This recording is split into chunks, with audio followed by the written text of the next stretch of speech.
the needle out of the alignment of the tube.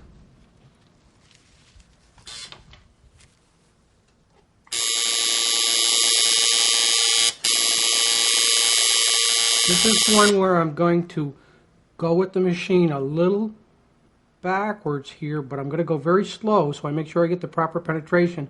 Then I'm going to turn and come back in the correct position.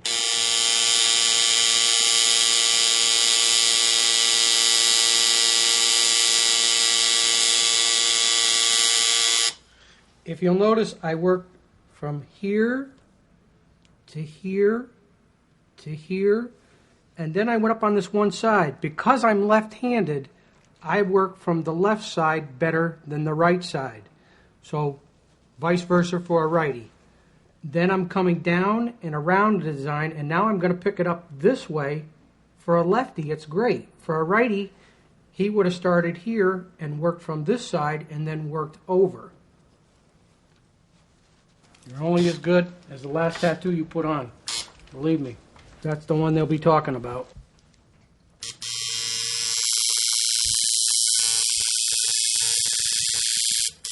Now I'm going to run this line here. Now I've got to get myself in a little bit different position because I'm not going to take it and go like this with it. That's too long of a line to try to pull backwards. I'm actually going to get in position and I'm going to run the line straight up so it keeps the needle in the bottom of the tube. Very important.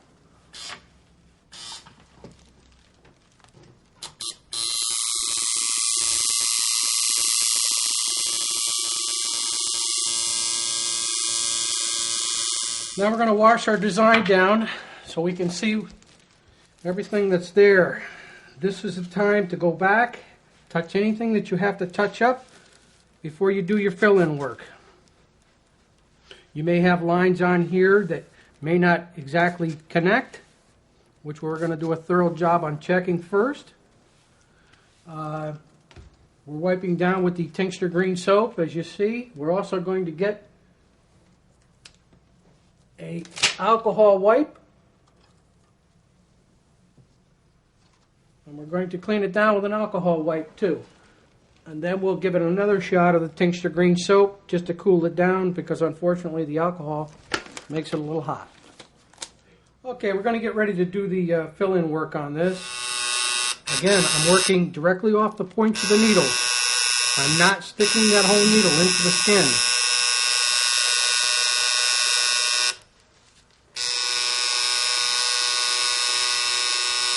Now we're starting to do what they call shading. I'm going in, I'm setting the ink in, and then I'm feathering the ink out. So I get more of what they call like an airbrush effect. With a 4-needle shader, again, it will allow you to get into the tight areas and still get that airbrush effect on the tattoo. Very important to not overwork the skin area. If you'll notice, I try to go back in, work the area twice, leave it. If you go in there too many times, you'll actually chew the skin tissue up. Now, if you'll look at my machine just before I'm going to touch it, if you'll come in close, you can see, you see the blot of ink that's on the outer side here? There's like a drop that is accumulated on the outside. You want to make sure. That's why you'll see me do this sometimes, because if you go on the skin with that, sometimes you'll pick up a good-sized puddle. And as you see, it's nice and square now. You're not going to get that. You're not going to get that big puddling. Something to watch for. If you'll notice, I'm going into this corner at a little bit of an angle, like this. I'm not taking the machine and doing this with it. Because if you go in this motion, you'll actually cut the skin wide open. If you'll notice, what I'm doing is I'm doing this. A little bit of a circular motion, but enough where I'm not coming up in there and going straight up with it.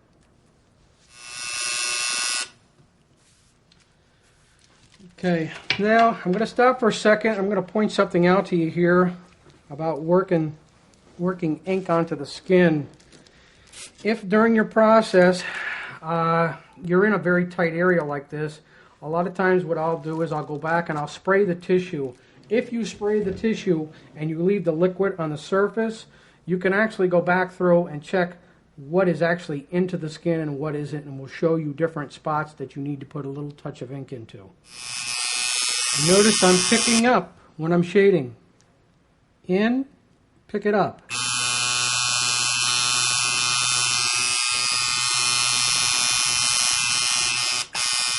When shading, try to get in as close as you can to the line before you shade out, without actually going into the line. That will make your black much more even.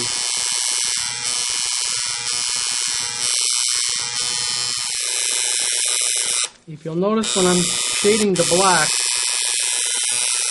I'm actually taking the machine and doing this with it in this motion, because remember, this is a rounder object and you have to give it some depth coming around. You can't run straight out with it because it'll be very flat.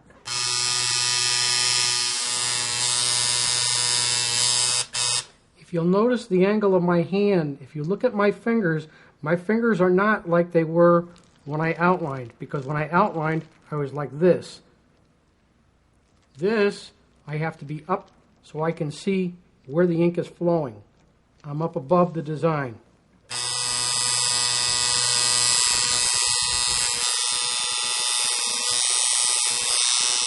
Alright, we're going to do some shading. We're going to shade from the bottom here.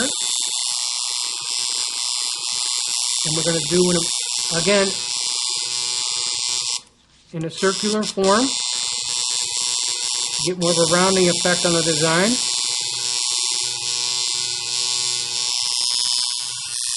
I've switched to way I've placed my hand on the skin because being back here is too difficult at this time. So now I'm going to move to this type here, which you can spread your fingers and still get the tissue plenty tight enough to get the correct penetration.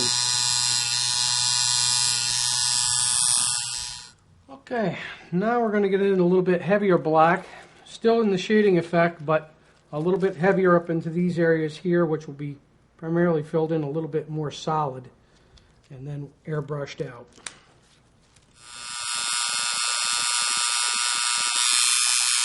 When we're doing more of the solid type work in here for the harder black, if you'll notice I'm working in small circular motions such as this here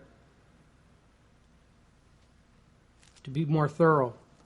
If I was to take the tattoo machine and do this, it would not be very thorough and there'd be holes all through the black. Notice that my fingers are in a different position again. They're not down here like I did when I lined. When you're lining, you have to be down. When you shade, sometimes you have to be up above so you can see what you're doing.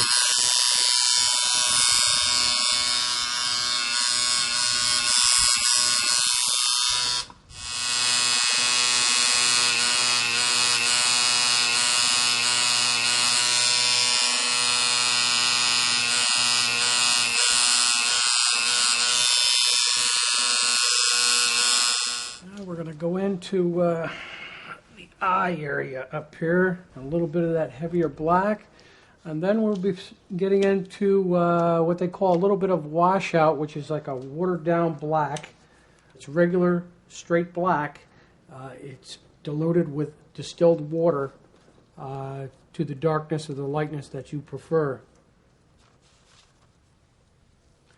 I like personally to mix up bottles with different shades. Makes your job much easier. Just make sure that you shake them before you use them.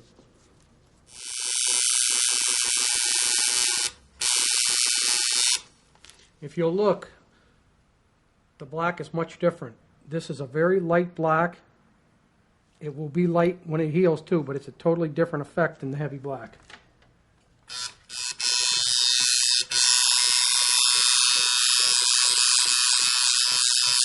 What I'm going to do is I'm going to actually change the black just a little bit. I'm going to work a little lighter black than when I'm working here, and then I'll work up, and you'll see the black actually get lighter as I get to the top to give more of a rounding effect.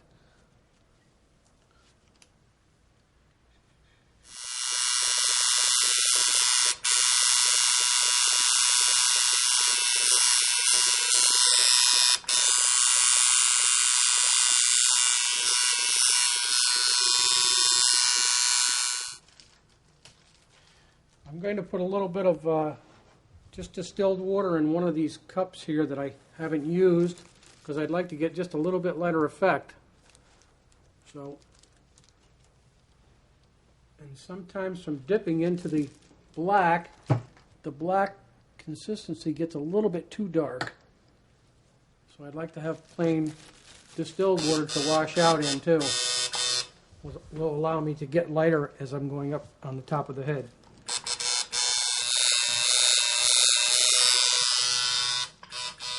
If you'll notice the different tones of black as I went up. A little darker, a little lighter, a little lighter, a little lighter. Okay, our tattoo has been checked over, and now we're about ready to wrap this up. We're going to use a little bit of bacitration ointment, a very light amount. We're going to bandage it up. We're going to leave the bandage on for an hour. Wash it off with cold water and soap. Make sure you use your hands on this. Don't use a cloth on this because the skin tissue is very soft. And if you go on the skin tissue with a cloth, you'll actually rough it up and you'll tear a hole in it because the skin is very soft. And if you look, there's no holes in the tattoo. The tissue has not been torn. Very important, along with working off the points of the needles. That's what this is all about. This is a non-stick gauze, so your customer will definitely appreciate that when he takes this off. If you place a type of gauze on here that will stick fast, it will pull at the tattoo and possibly put a rip in the skin tissue. Okay, we're going to tape it up now. We're going to use a paper tape some tattoo artists use, or use a plastic tape. Works very well.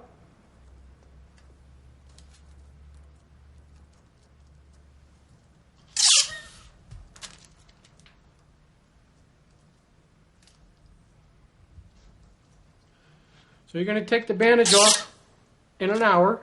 You're going to wash this with cold water and soap. Put a very light amount of bacitration. Be very careful how much you put on, because if you apply too much on, it does make the tattoo mucky and gooey. After you've done that process, pat it dry, put the bacitration on, cover this in regular plastic saran wrap, change it twice a day for 3 days. It is okay to leave the plastic off, providing you don't have pants rubbing on it. If you're sitting in your home, let it air. The air is good for it. Still, make sure it has the bacitration on it. After 3 days, stop using it. Apply a little bit of cocoa butter, aloe vera lotion, anything of that nature. Any kind of moisturizer works very well.